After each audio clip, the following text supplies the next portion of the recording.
Moving out of my parents' house should have felt liberating. At 26, I thought independence would be a breath of fresh air after a humiliating breakup that left me embarrassed and restless. Instead, it felt like stepping into the unknown with blinders on. My one-bedroom apartment on the outskirts of Toledo was the kind of place I wouldn't have touched if not desperate for cheap rent. Paint peeled from balconies, the carpet smelled faintly of mildew, and the halls were dimly lit, flickering occasionally like a horror movie set. My mom had warned me about complexes like this. Places like that attract the wrong kind of people, she'd said, shaking her head as I loaded the last of my boxes into the hatchback. I ignored her advice, clinging to the idea of freedom. I told myself the quirks were just part of city living, the smell, the noise, the occasional shouting from somewhere down the block. The first month went smoothly enough. I worked regular days at the insurance office, then returned to evenings spent with cheap takeout and used books. Maple, my golden retriever, would have been my roommate if she lived in Ohio with me. Her presence alone made the apartment feel less lonely. Friends visited a couple times, joking about the murdery vibe of my unit before retreating to their own safer spaces. But peace is deceptive. One Friday evening, after a long day at work, I returned from grocery shopping to find my front door ajar. I froze mid-step, paper bags teetering in my arms. My first thought was that I hadn't locked it properly. My chest tightened, stomach dropping. I nudged it open with a foot. The apartment looked untouched, everything exactly where it should be. Nothing stolen, nothing disturbed. But then I noticed it, a faint trace of men's cologne lingering in the air, a scent I didn't recognize. My heart started racing. I searched every room, every closet, convincing myself I'd just been careless. Still, I went to the hardware store that night, bought a cheap deadbolt, and double-checked it before bed. The next week, a folded piece of paper slid under my door. Blank. I laughed nervously, assuming kids in the building were playing a prank. But 2 nights later, another note appeared at 2 a.m., 5 words scrawled in uneven handwriting. I like watching you sleep. I stared at it in disbelief. My bedroom door was always slightly cracked for air, and I hadn't told anyone that. Whoever wrote this knew me. I ran to the landlord's office, clutching the note. Mr. Wexler, a gruff man in his 60s, barely looked up. "Locks are solid," he shrugged. "No way anyone's getting in unless you let them. Probably some prank from those kids in 3C. Ignore it." I begged for a lock change. He refused. That night, I shoved a chair under the doorknob and tried to sleep, heart hammering. The first night of real terror had begun. The apartment was supposed to feel like mine. Instead, it felt like a cage. I slept with the chair pressed against the door, Maple curled at my feet, ears twitching at every sound. Every creak of the building, every gust of wind became amplified in my imagination. The notes had injected fear into my routine. I noticed every sound, every shadow, every unfamiliar smell. 3 nights after the first note, I awoke at 3 a.m. to the unmistakable click of my front door unlocking. Not a creak, not a bump, unlocking. My breath caught in my throat.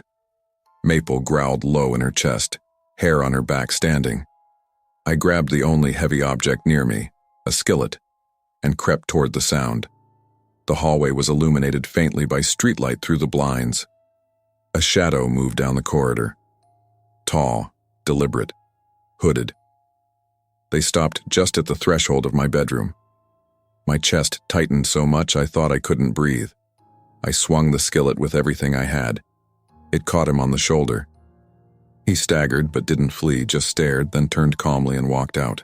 Then, my knees gave way as I sank to the floor, heart hammering, staring at the pillow. Another note rested there in careful block letters. "Next time, you won't run." Police came, flashing lights cutting through the horror of embarrassment. No forced entry, no fingerprints, no evidence of who had been inside. One officer muttered, "Could have been someone with a master key." I couldn't stop glancing toward Mr. Wexler's office window. He stood outside, arms crossed, expression sharp, like I was the problem. My friends weren't much better. "You're overreacting," one texted. "Probably a creep, but he's gone now. Chill." Another suggested I was just paranoid because of my breakup. The isolation settled around me, thicker than the winter fog as I realized the world didn't care about my fear. Days bled into nights with constant anxiety. I barely slept, every noise triggering panic. Maple's presence became more than comforting. It was necessary. I refused to go out unless absolutely required. Grocery runs were planned with precision, entrances and exits mapped in my head. I kept the chair under the doorknob, the skillet by my bed, and a flashlight on the nightstand. Even then, I couldn't shake the feeling of being watched. Shadows seemed to shift unnaturally. I stopped leaving my bedroom door open. Curtains were always drawn. My apartment became a fortress of fear. I started documenting everything, every sound, every note, every shadow. Writing it down gave me a sense of control, a fragile tether to normalcy. I even considered installing cameras, but the landlord refused to allow anything permanent on the walls. My hands shook as I realized my only recourse was vigilance. The police offered little solace. No evidence meant no case. The idea of living in that apartment, in that complex, became unbearable. I began quietly looking at temporary rentals elsewhere, imagining leaving everything behind. The mildew walls, the cheap deadbolt, Mr. Wexler's indifference. Packing was swift. Within a week, I moved in with my sister across town. Relief was immediate, but it was fragile. Every creak in her house made me flinch. Every shadow on the sidewalk felt like him. I kept the notes in my purse, proof that I hadn't imagined it. 2 weeks later, news confirmed my worst fears. A man had been arrested in a vacant unit at the old complex, late 30s, unemployed, with a ring of keys and a collection of handwritten notes. Some matched mine. The detail that froze my blood. He had specifically targeted me because she never fought back at first. It was a brutal reminder that fear can invite danger if ignored or dismissed. My instincts had been right. My terror had been justified. Years later, I still double-check every lock, every window, every curtain. I have routines now, not just paranoia. I am cautious but stronger. The experience taught me that fear is valid, that instincts are critical, and that the world often dismisses women's intuition until it's too late. I mentor younger women now, teaching self-defense, awareness, and the importance of trusting your gut. Safety isn't guaranteed. Being dismissed is dangerous. Courage comes in standing firm, in defending your space, in trusting your own voice. Never underestimate your instincts, never ignore your fear, and never allow anyone to minimize the dangers you perceive. True safety starts with believing yourself. Trusting your instincts and valuing your own perception of danger is essential. Fear is a signal, not weakness, and being dismissed can be more threatening than the danger itself. Awareness, preparedness, and self-assertion are the tools that transform fear into strength. I always thought summer in Charleston would be a relief, a lightness that came with the warm breeze and the smell of salt from the harbor. By 2007, I was 17, caught in that liminal space between high school and the future I'd imagined, but never quite grasped. I lived for small victories, a perfect grade on a Spanish test, saving another $1 in my coffee can savings, even making it through a shift at the seafood restaurant without spilling a tray. But no achievement mattered as much as Vanessa. She wasn't just my best friend, she was the center of every room we walked into, and I existed in her orbit. We met freshman year in Spanish class, seated at the back, both of us shy in our own ways. She was the kind of girl who smiled once and left a mark. I was the kind who looked down at my notebook and hoped no one noticed my freckles or the way my hoodie hung off me. Somehow she had found me in that quiet, lonely corner, and we became inseparable. Or so I thought. By senior year, I had learned to keep my feelings tucked away, especially around boys. Vanessa had a way of turning everything into a competition. If I got a compliment, she got more. If I laughed at a joke, she laughed louder. I would tell myself it was harmless, that she didn't mean to overshadow me.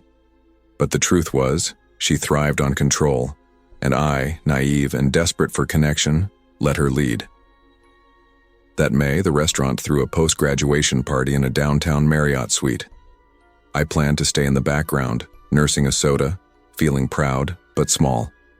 Vanessa insisted on coming, dragging me into the crowd of tipsy coworkers, and I followed because I always did. By 11, the room pulsed with music, the smell of perfume and alcohol thick in the air. I nursed my drink, trying to blend in when 4 guys appeared. New faces, loud, intrusive. One caught my eye, broad shoulders, crooked smile, and for the first time in months, I felt a spark of something like freedom.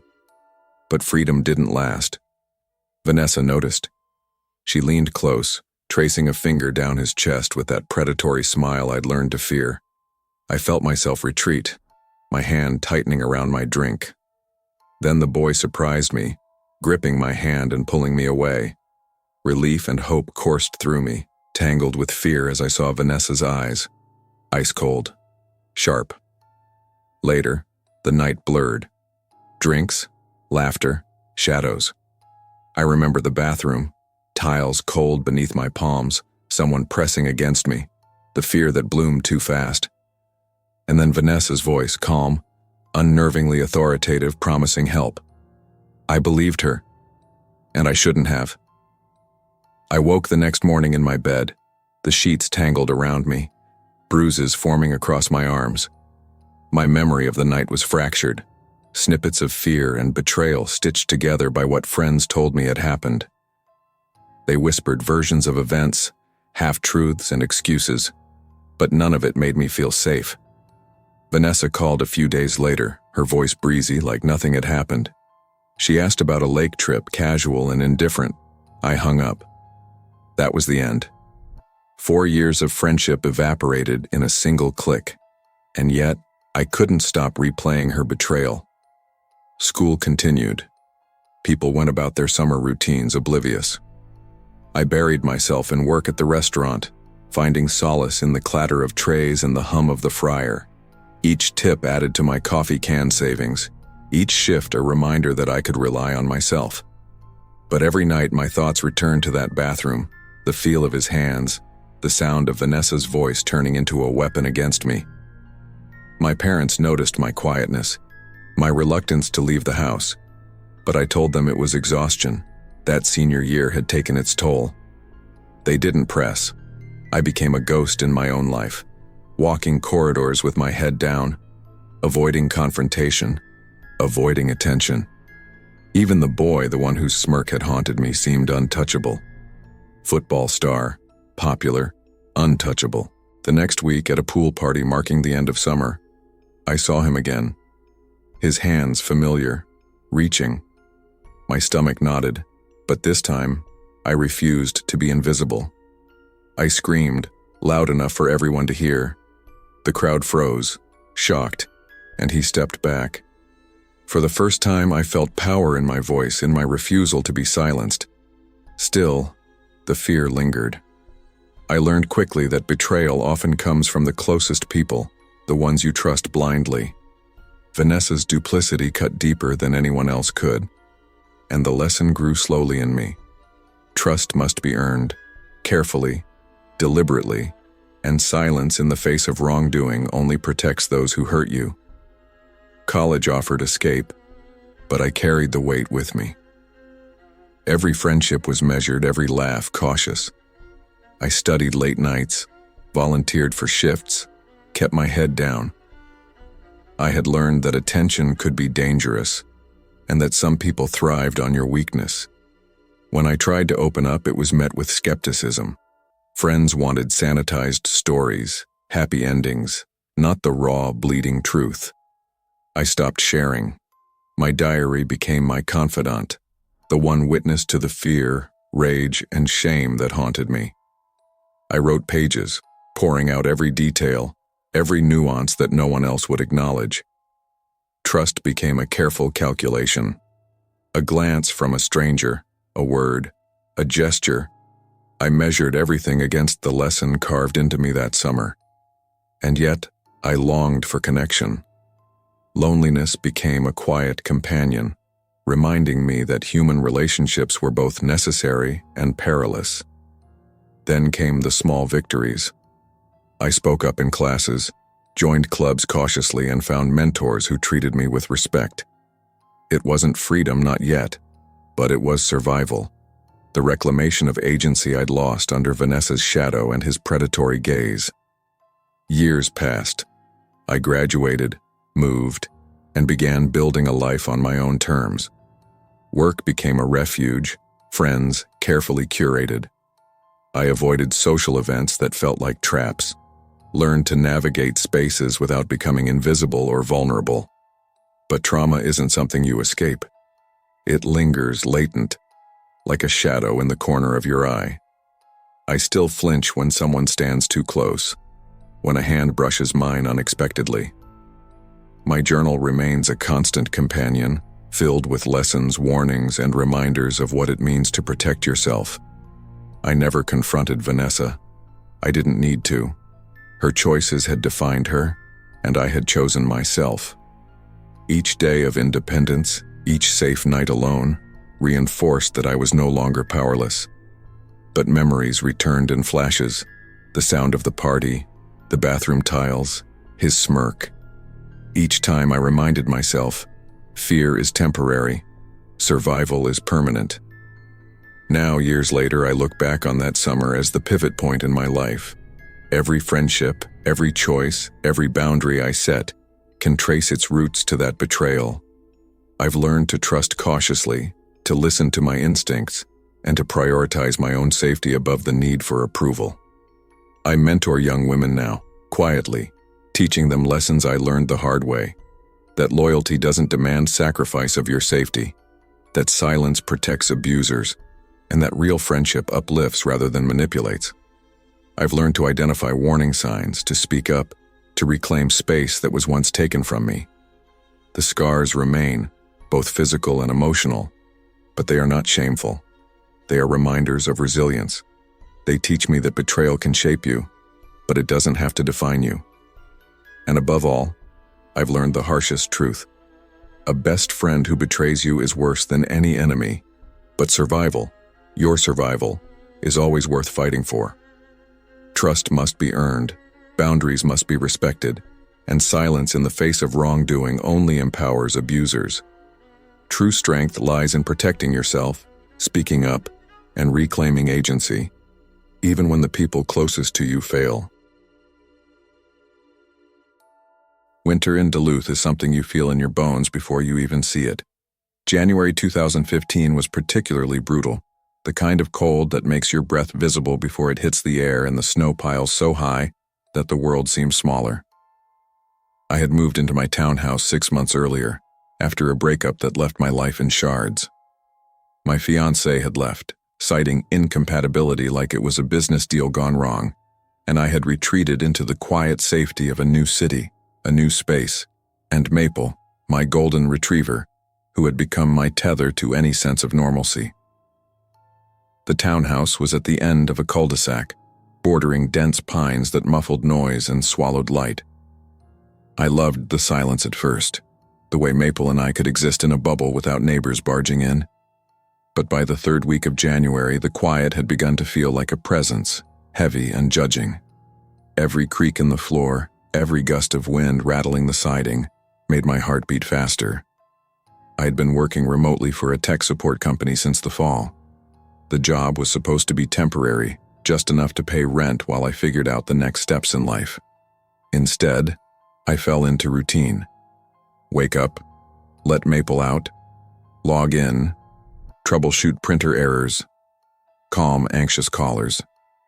I hadn't left the house in 3 days, and the snowstorm outside had given me the perfect excuse.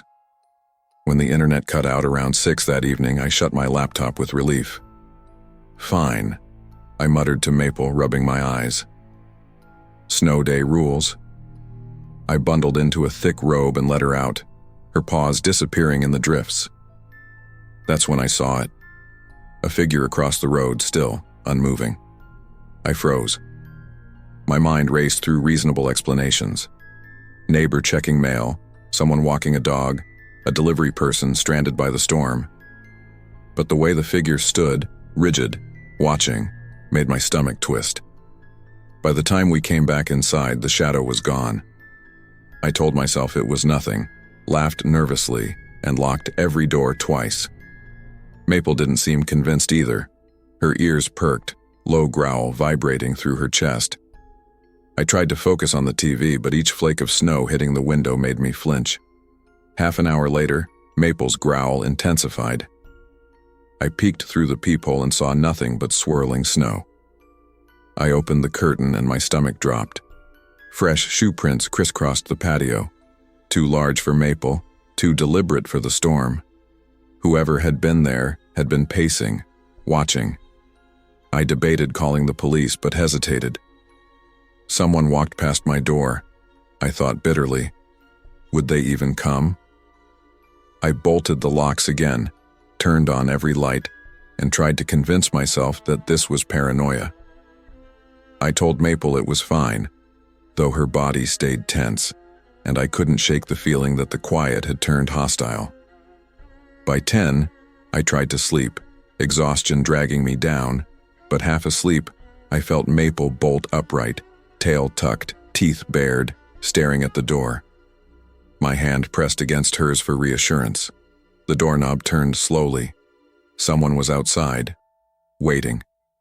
I clutched the iron from the ironing board like a weapon and dialed 911. My voice shook. Someone's in my house. The dispatcher guided me calmly, every second stretching into an eternity. Every creak of the floor made my heart jump, then flashing lights through the window. Relief and terror collided. Police swept the house.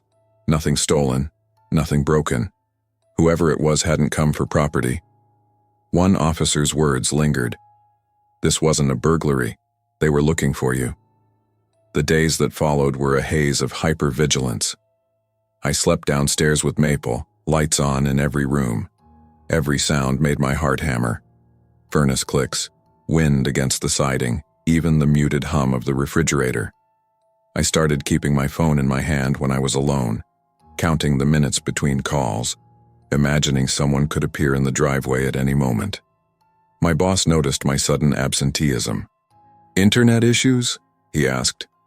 I lied, smooth enough to hide the panic I carried. Friends called, concerned about my isolation. I brushed them off, telling myself moving was unnecessary. The rent was cheap, and the townhouse had felt safe once. But now safety was a fragile illusion. Weeks later, spring began to thaw the snow, and a neighbor mentioned the empty house 3 doors down. Squatting, they said. Since December. Food wrappers, blankets, cigarette butts. My stomach lurched. The shadow on my porch hadn't been random. Someone had been living close, observing, waiting. Every trip outside became calculated.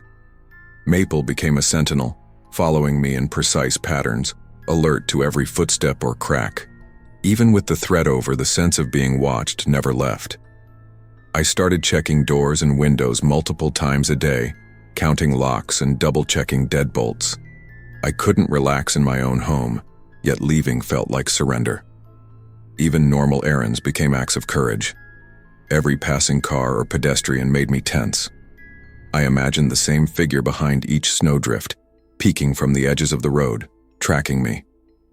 Friends suggested cameras. I bought some, mounted them, and reviewed footage obsessively, convinced I would see the intruder. But nothing appeared, nothing concrete, only the shadow of fear looping endlessly. My life had become a careful choreography of safety, suspicion, and solitude. I began to understand the depth of trauma, the way the body remembers danger long after the threat is gone. My therapist said it was normal, a residual hypervigilance, but normal felt like a weak word for nights spent awake with a baseball bat under the bed, ears straining for footsteps. Yet even amid paranoia, I found small victories: walking Maple in daylight, grocery trips with a checklist of safe exits, checking each lock with precision.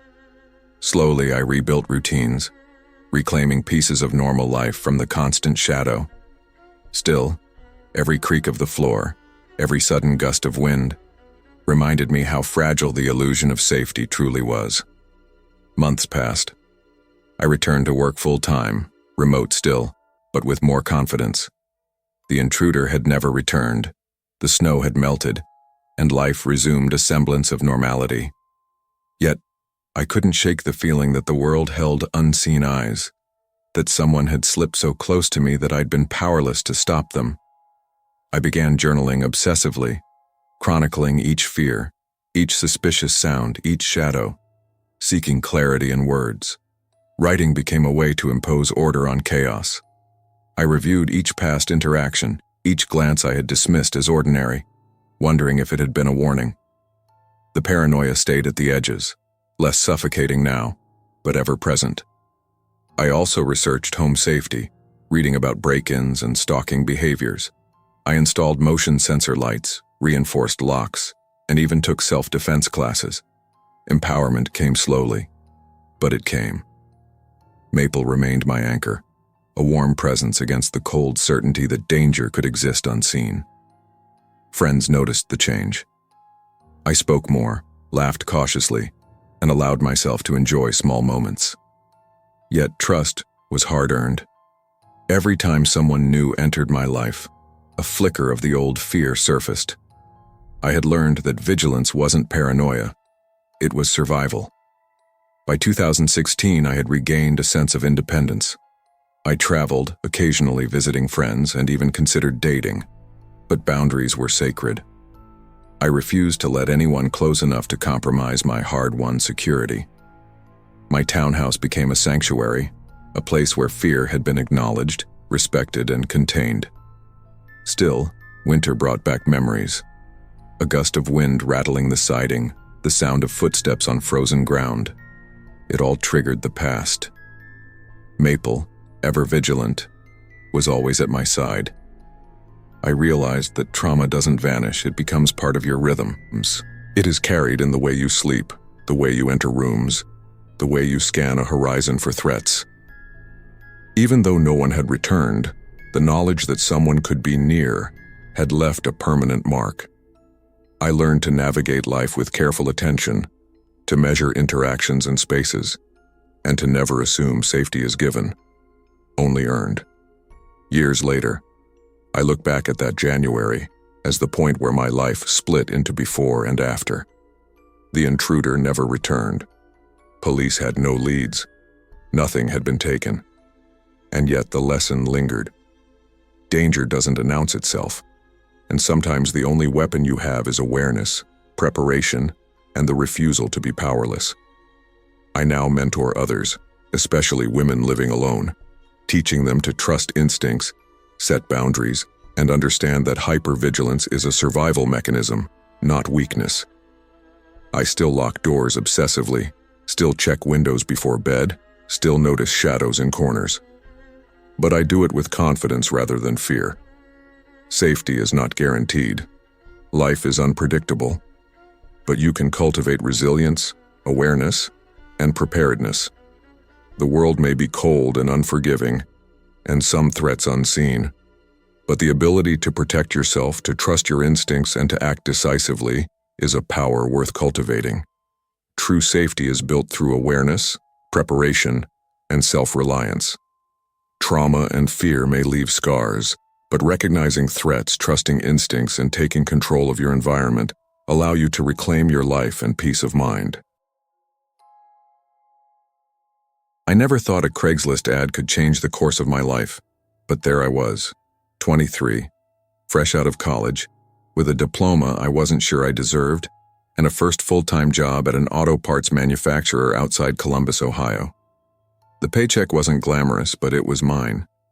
And when I found the listing for a cheap 4-bedroom farmhouse, I thought I had lucked out. The rent was split 4 ways, barely $300 each. For a kid just starting, it felt like freedom. The house sat on the edge of town, past the last strip of suburban lawns and the first hints of open fields, weathered siding, creaking porches, and a rusty mailbox that leaned like it had lost a fight. It wasn't much, but it was mine with roommates, at least for a while. At first, everything seemed perfect. My housemates were decent enough. 2 grad students who kept odd hours, and a warehouse guy named Ethan. Even with our differences, the small rituals of shared dinners, porch drinks after long shifts, and weekend carpooling into town made me feel part of something. But 9 months in, everything shifted. One roommate landed a job out of state, another moved in with her boyfriend, and suddenly the farmhouse felt cavernous and empty. That left Ethan and me. Ethan was older, maybe 26, and quiet. Too quiet. He worked mornings but disappeared into the night, only reappearing in the early hours, moving silently through the house. When he spoke, it was clipped, one-word replies, eyes avoiding contact. The first time I really noticed how off things were, it was around 1 in the morning. I had trouble sleeping, pacing the kitchen when the headlights of Ethan's old Chevy sliced across the curtains. He came inside but froze halfway down the hall, eyes darting like he'd been caught doing something forbidden. "You good, man?" I asked. "Yeah," he muttered, slipping into his room without turning on the light. The days that followed, I noticed oddities, drawers opening and shutting in his room at strange hours, heavy thuds that would stop as soon as I paused to listen. One night, the door suddenly swung open. Ethan stood there, pupils dilated, clutching something he shoved behind his back when I stepped into the hallway. "I was just getting water," I stammered. "Want anything?" "No," he said, slamming the door. From that moment, I felt the farmhouse shift, becoming less a home and more a trap. Shadows seemed deeper, noises sharper, and I started to understand something I'd never thought about before: how little I actually knew the people I lived with. A week later, the breaking point came. I was startled awake by a knock at my door just after midnight. "Hey, I dropped my wallet outside. Come help me look," Ethan's voice said. Flat, rehearsed. My stomach sank. Something about the tone felt like a warning I didn't understand, but I grabbed a flashlight anyway, convincing myself it was nothing. Outside, the night was still and heavy. I followed Ethan past his oddly parked Chevy, placed far down by the tree line instead of near the house. "Maybe it's in the woods," he muttered. "The woods? Dude, it's midnight." "Just a quick look, you've got the light." I swallowed, every instinct screaming to run, but I stepped forward. Branches snapped beneath our feet, each crack a drumbeat of panic. The flashlight cut a narrow path through the dark, catching nothing but leaves and twisted trunks. Then I realized he wasn't searching. He was leading deeper. I froze. "Here. You keep looking. I'm heading back." For a split second, I thought he might argue, might grab me, but instead, his thin smile dropped. In its place was something cold, watching. I backed away, heart pounding, chest tight. My mind raced through every scenario, none of them good. I spent the rest of the night barricaded behind my door, chair wedged under the knob. Sleep didn't come. By dawn, I had made a choice I never thought I'd make as a grown man. I was leaving. I grabbed the essentials, stuffed them into a duffel, and drove away, never looking back. Months later, the landlord told me Ethan hadn't renewed the lease. "He just vanished. Didn't even collect his deposit," she said. I never knew what he had planned, and maybe it was better that way. But the memory lingered. The smile, the eyes in the hall, the way he moved with quiet menace. Sometimes when I read news about missing hikers or unsolved rural crimes, my mind goes back to that night, and I wonder what would have happened if I hadn't trusted my gut. Years passed, but the memory never faded. I moved for work, first Columbus, then smaller towns, each place offering the illusion of safety. I learned to be cautious, always paying attention to the details that once felt irrelevant. When I started dating again, I noticed patterns in people I never ignored before. The way someone hesitated before answering a question, the flicker of nervous energy in their eyes, the way their hands fidgeted when they weren't aware I was watching. I couldn't explain it, but I knew it was a survival instinct born from that farmhouse, from Ethan. Friends who knew parts of the story called me paranoid. I didn't argue. They didn't understand that the fear wasn't just about one night. It was about realizing how close you come to danger when people hide behind normalcy. Sometimes, late at night, I would drive past stretches of woods, small country roads lined with trees, and my hands would tighten on the wheel. Memories of Ethan leading me into darkness played across my mind, as if the forest itself held him. I told myself it was irrational. I told myself it was over. But instinct, honed in the shadows of that farmhouse, never forgets. I found work that kept me grounded. I invested in people I could trust and learned to recognize subtle manipulations. But the idea of safety always came with conditions: awareness, vigilance, skepticism. One winter, I took a job managing a remote parts warehouse. Solitary, quiet, with predictable shifts. No roommates, no strangers. I relished the control, the predictability, the absence of hidden threats. But even then, echoes of that farmhouse crept into my routine. A creak at the wrong time, the shadow of a tree across my window resembling a figure in a doorway, even the way colleagues sometimes smiled too widely, too rehearsed. It all reminded me that danger often wears a friendly face. I started journaling, recording everything that made me uneasy, the small details that once seemed inconsequential. I wrote about the sounds, the smells, the texture of the shadows. I realized something essential. Trauma isn't always violent. Sometimes it's subtle, quiet, shaping your choices, your fears, your instincts. And I began to see my own growth. I had survived. I had escaped. But survival required vigilance, discipline, and trust in one's intuition. The lesson from that farmhouse wasn't just fear. It was clarity. Today, I live in a small suburban home, married with a modest life that doesn't invite chaos. I keep my doors locked, my senses sharp, my instincts alive. Sometimes, when my wife leaves for work, I feel that old tension creeping back, a reflex from years ago.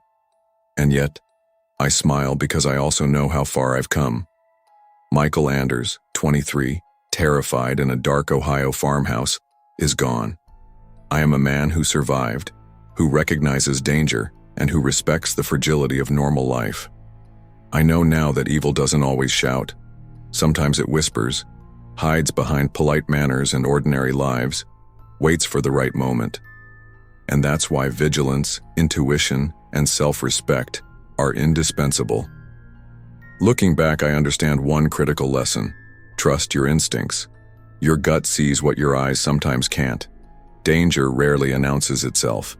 It hides in the familiar, the ordinary, and waits for the unwary. Escaping Ethan wasn't luck. It was listening to the voice inside me that said, "Something is wrong." That voice saves lives, and it saved mine. Life is full of hidden dangers. People, even those who seem ordinary, can harbor darkness. The most important tool you have is your intuition. Trust it, honor it, and never dismiss the small signs that something is wrong. Survival, safety, and peace often begin with listening to that quiet, insistent voice inside you. I never thought I'd find stability in a cut-and-paste suburban townhouse, but after months of bouncing between friends' couches and cheap Airbnbs following a bitter breakup, I didn't care about charm. I just needed a door I could lock and call my own. In late 2021, I signed a lease on a modest 2-story unit in Akron, Ohio. Gray siding, narrow driveways, identical windows to every other house in the complex. Thin walls, shared driveways. It was sterile, predictable, safe. Or so I told myself. The place next door had been vacant for months. According to the property manager, the unit hadn't seen a soul since August. No car, no furniture, no lights. At first, I liked it. No neighbors peeking over the fence, no barking dogs, no complaints about late-night typing sessions or phone calls.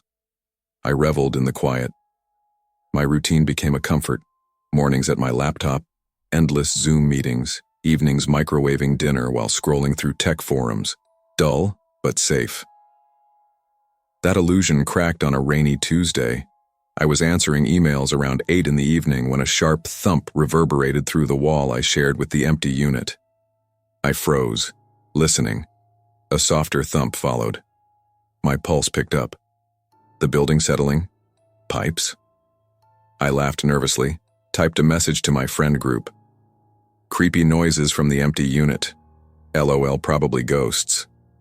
Replies came almost immediately. Old buildings always do that. Bro, it's the rain. Chill. I wanted to believe them. I really did. But over the next hour, the noises became deliberate. Creaks, dragging sounds, irregular enough to unsettle. It wasn't plumbing, it wasn't the house settling. Then came the unmistakable sound. A door opening and closing. Slow, deliberate. I crept downstairs, heart hammering, peered through the front window. Nothing. The driveway was empty, the street silent. My rational side told me it was nothing, that the empty unit was still empty. I called the property office in the morning. The unit? Nobody's been inside since August. Probably just echoes from the rain gutters, the receptionist laughed. I told myself that was it, just noise. But that night, alone in my living room, I noticed my hands trembling more than usual. I didn't sleep well, and for the first time, I felt the unsettling truth that quiet isn't always safe and empty houses aren't always vacant. The next week passed uneventfully. The noises stopped, silence returning like a lullaby I couldn't relax to. Relief washed over me. I convinced myself I'd been imagining things, that stress from work and loneliness had played tricks. I even joked about it over beers with my friend Scott. "You're spooking yourself," he said, smirking. "All you do is sit in that house and work. Maybe you need a girlfriend, not a ghostbuster." I laughed. The truth was, I didn't want to admit how rattled I'd been. I wanted to feel safe in my own home again. I went about my routine, checking the doors and locks, leaving lights on longer than necessary. But the sense of unease lingered at the edges of my mind. Then, one rainy evening, nearly a week later, it returned. I had just shut my laptop and switched off the office light when a soft whistling drifted from the wall. Not muffled, not distant, inside the living room. My pulse spiked. I crept down the dark hallway, flashlight trembling in my hand, following the low, deliberate melody. My chest tightened as I rounded the corner. There, in the dim glow of the street lamp filtering through the blinds, sat a man in my armchair. Shoulders relaxed, one hand resting casually on the armrest, the other gripping something metallic. A handgun. He didn't turn, didn't react, just continued whistling, lips pursed around the haunting tune. I froze, a cold rush of panic surging through me. Every instinct screamed to run. I bolted, crashing through the front door into the rain, bare feet sliding on the pavement, fumbling for my phone. 911. My voice shook. The police arrived minutes later. They moved cautiously, guns drawn, and even from the street the whistling carried through the walls. When officers stormed in, the man was still seated, still whistling. Slowly, deliberately, he turned his head toward them, a crooked smile on his lips. No words, no struggle, just compliance. Later, the detectives admitted they were baffled. He had no ID, no fingerprints, no criminal history. When asked why he was there, he answered only, "I was waiting for him to notice me." The property company quickly boarded up the neighboring unit. Friends begged me to move. I didn't. I reinforced locks, installed cameras, slept with the TV on. But the sense of being watched never left me. Weeks became months. I tried to convince myself the ordeal was over. Cameras, alarms, reinforced locks. Yet every night the empty unit reminded me that safety is fragile. A dropped item, a creak in the wall, the wind rattling blinds. It all felt like signals I wasn't supposed to ignore. I started noticing patterns. If the rain fell steadily, the air thick, I could almost hear the faintest hum. Even during quiet work days, I flinched at shadows, instinctively checking the front window. My friends joked about paranoia, but it was more than that. I knew somewhere in my gut that danger often wears the mask of ordinary life. The incident had changed the way I lived. I was meticulous now, obsessive with routines. I double-locked doors, inspected windows daily, memorized escape routes. Even mundane noises became potential threats, every shadow a possible intruder. And yet, isolation pressed against me. Working remotely meant no daily human interaction, and the townhouse, once a haven, now felt like a trap. I started taking walks at night, venturing to public places, searching for the ordinary humanity I felt slipping away, but the fear never fully left. I began documenting everything, each creak, each unexplained thump, each instance where my nerves screamed danger. Journaling became a shield. Writing helped me untangle reality from imagination. I realized that trauma isn't always physical. It embeds itself in the mind, shaping decisions, instincts, and paranoia. I even took self-defense classes, small precautions that made me feel slightly more in control. And slowly, I rebuilt trust in myself. The fear was still there, lurking like a shadow behind my consciousness. But I could manage it. I had survived the encounter. I had survived my own terror. That mattered. Now, I live in the same townhouse, modified, fortified. I maintain my routines, but I'm aware of my surroundings in a way I never used to be. Some nights, the wind carries a soft melody, just enough to make me tense. But I know how to respond now. Alert, cautious, alive. I learned that safety is a choice, vigilance a habit. The world contains people who lurk in silence, who wait for the unwary. But fear isn't the only takeaway. The lesson is subtle. Listening to your instincts, acting on unease, taking control of your environment, and respecting your own intuition can save lives. Even if the man never returns, I carry that night with me, not as a memory of terror, but as proof that awareness and self-respect are the most powerful defenses. Danger often hides in the ordinary, the familiar, and the overlooked. Your instincts are not paranoia. They are your mind's first warning system. Trust them, respect them, and take action when something feels wrong. Survival and peace begin with acknowledging the signals your own senses give you, even when no one else believes you. I never thought a summer in Munich would stick with me forever. Not like this. Back then, I was 20, restless, and feeling invincible. My friends and I had just finished our second year of university, and we were desperate for anything that broke the monotony of lecture halls and late-night study sessions. Jonas, Marcus, Timo, Felix, and I piled into my beat-up VW Golf one Thursday evening, the kind of car that rattled over every pothole, and headed to a party on the outskirts of the city. The night smelled of gasoline, cheap beer, and the nervous energy of youth. Jonas was our self-appointed leader, always pushing boundaries, daring us to match his recklessness. Marcus was the joker, loud and brash, his humor at times more exhausting than entertaining. Timo stayed in the background, quiet and steady, a reliable shadow. Felix, the youngest, was eager to impress, hungry for approval, especially from Jonas. And then there was me, Adrian, the responsible one.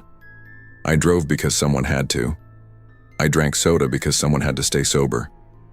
I kept an eye on the chaos, scanning the room like a guard at a festival.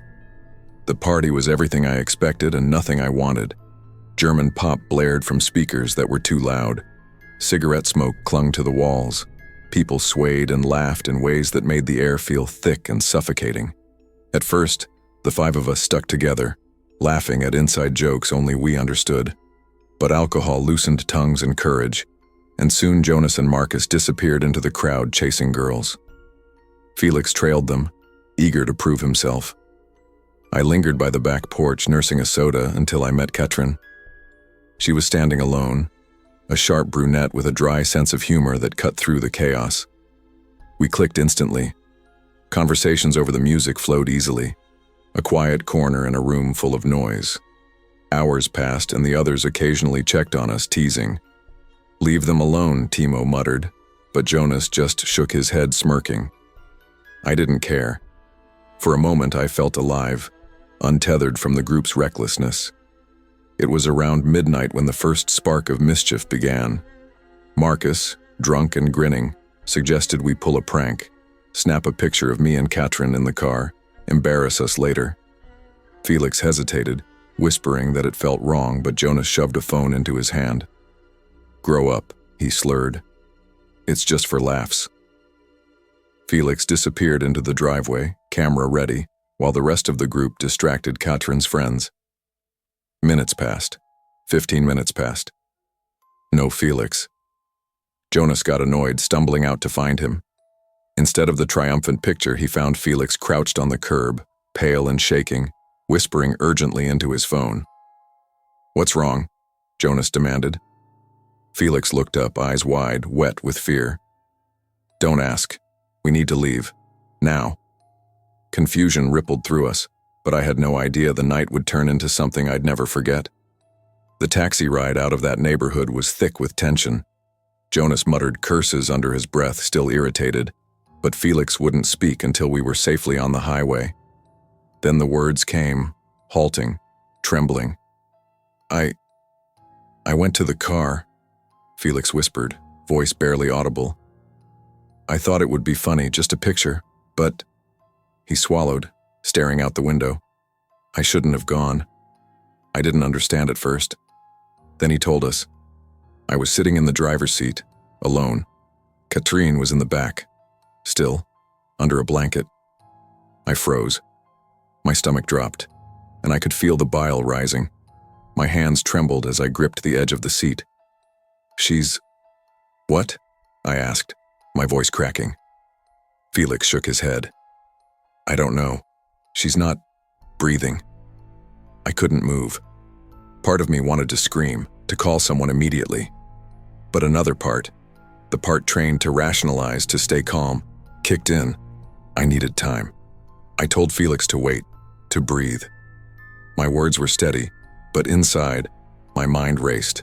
Every instinct screamed for action, yet I kept saying, "I can fix this. Just wait." We reached the main road, but the world felt unreal. I could still see her, pale under the blanket, and hear the faint shuffle of my own hands trembling.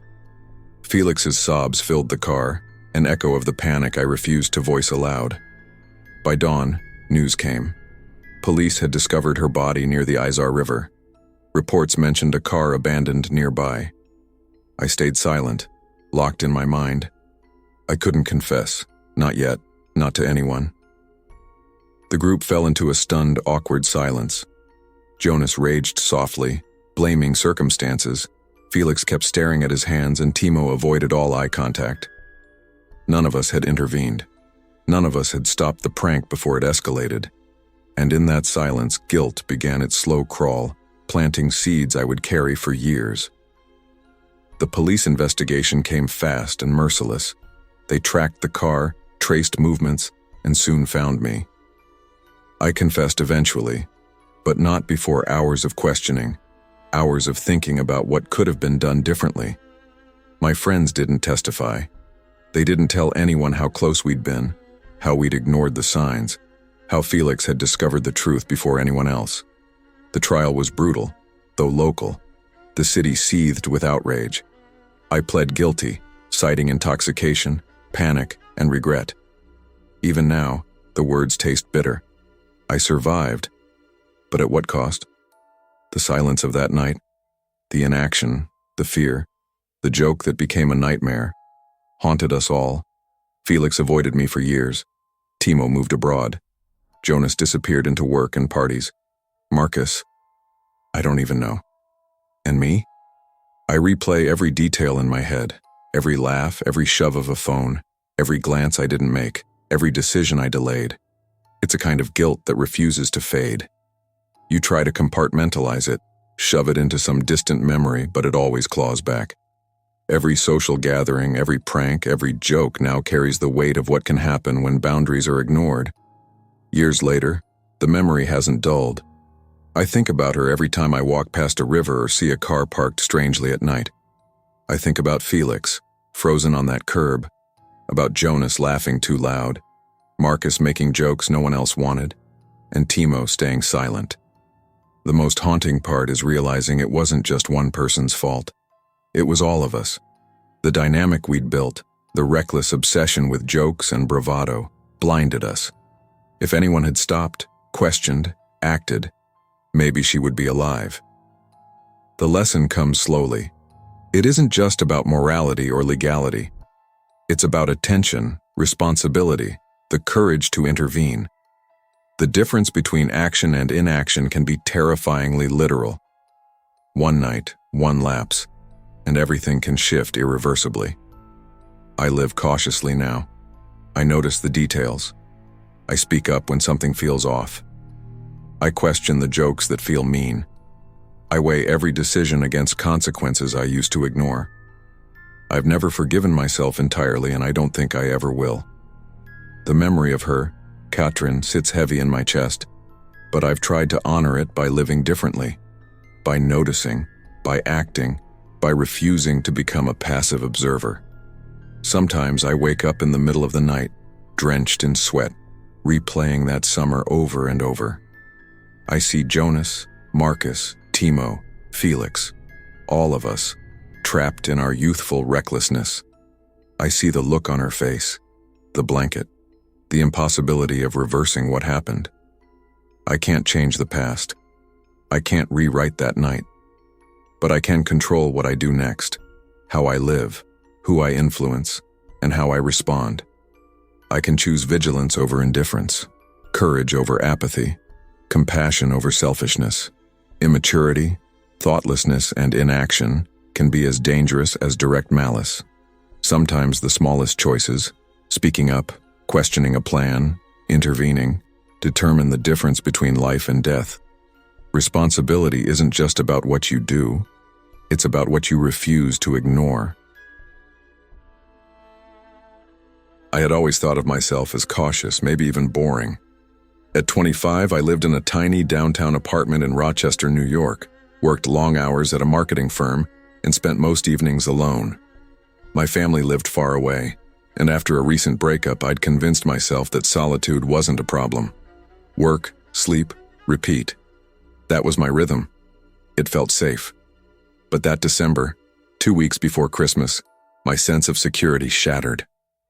I was finishing another 12-hour shift, the fluorescent lights of the office buzzing overhead while snow began falling outside. By the time I made it to my car, nearly an inch had already covered it. I cursed under my breath, scraping at the windshield with numb fingers, wishing I'd stayed inside under the warm glow of my apartment. The streets were nearly empty, street lamps casting an eerie orange glow against the swirling flakes, and I muttered little prayers with every small skid of my tires. 20 minutes into the drive, my luck ran out. I didn't hit a guardrail or another car. I hit a patch of ice that turned my cautious driving into chaos. My car slid sideways, spinning helplessly before settling in a roadside ditch, half buried in snow up to the doors. Wheels spun uselessly, digging in but never gaining traction. Perfect, I muttered, slamming the wheel and leaning back with my hands trembling. I had no cell service. Climbing out into the storm could mean hypothermia or worse, but staying in the car didn't seem any safer. Minutes passed. I was shivering, watching the road, when headlights appeared. Relief surged. A silver pickup slowed alongside me. The driver rolled down his window, revealing a bearded man in his 40s, bundled in a thick jacket. "You stuck?" he called. "Yes, I can't get it out," I said, my voice cracking from cold and stress. "I live 5 minutes up the road, got a hitch in the garage, sit tight, I'll be right back." I nodded, grateful, watching his taillights vanish. For a moment, I laughed quietly at my luck. Maybe there were still kind people in the world. But then, from the tree line, another figure approached. No headlights, no engine. Just a man-shaped silhouette trudging through the snow, moving steadily toward me. Pale face, chapped lips, layers of mismatched jackets. He stopped at my passenger side and just stared. I froze. Slowly, I cracked the window an inch. I'm okay. Someone's helping me," I whispered. No answer. Just fogged breath against the glass. Then, click. The door handle jiggled. Panic surged. I slammed the window up, frantically pressing the locks. "Get away!" He yanked harder, shoved his arm through the gap, unlatching the door. The car door swung open. Cold air slammed me, and before I could react, he grabbed my coat, forcing me into the snow. I screamed, kicking wildly, boots slipping on ice. He was stronger than I imagined, pushing me toward the dark trees lining the road. Then headlights. A silver pickup skidded to a halt behind us. The driver leapt out, shouting, beam cutting the night. The man froze and bolted into the woods. I collapsed in the snow, sobbing, clutching my coat. The driver pulled me up, wrapping me in his jacket. "I told you I'd be back," he said. The police arrived an hour later, combing the woods. Nothing, just erratic boot prints, disappearing into the storm. And in my mind, one image stayed. The way that pale man had moved directly toward my car, as if he had been waiting. The next few days were a blur of warmth, anxiety, and replaying every moment in my mind. I stayed home, refusing to drive, avoiding the streets I'd traveled that night. Every shadow made me jump. Every sudden noise sent my heart racing. My apartment, usually a refuge, now felt like a cage. I kept thinking about the man in the woods, and about the other man, the driver.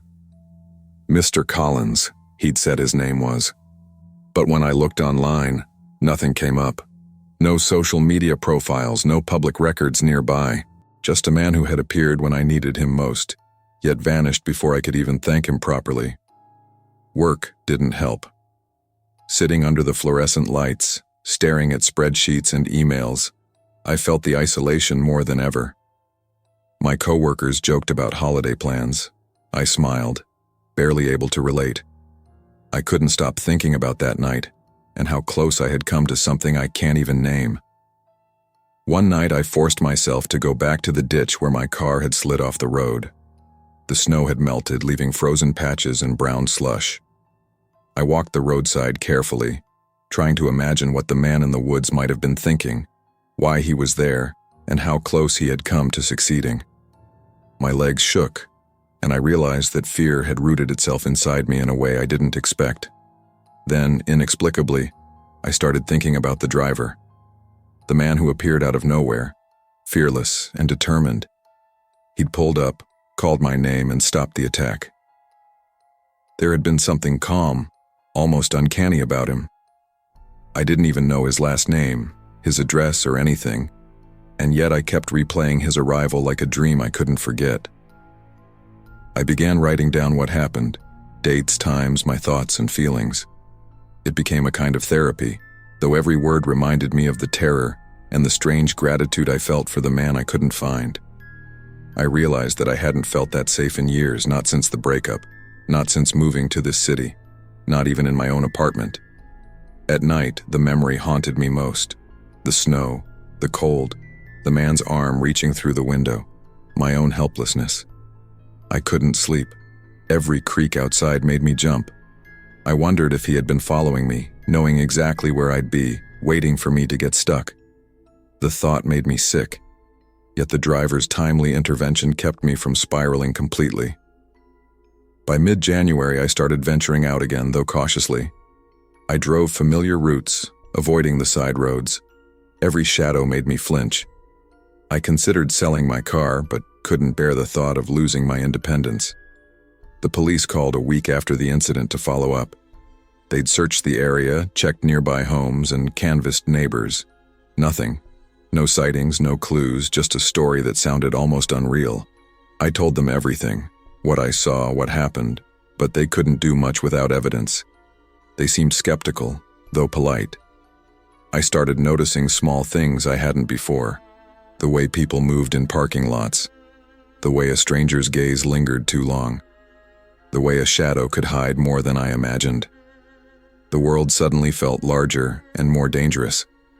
I couldn't ignore that pale man. He had been real. He had been close. One night I drove past the area where my car had slid. A set of tracks caught my attention. Fresh. Boot prints leading from the tree line to the roadside, then disappearing.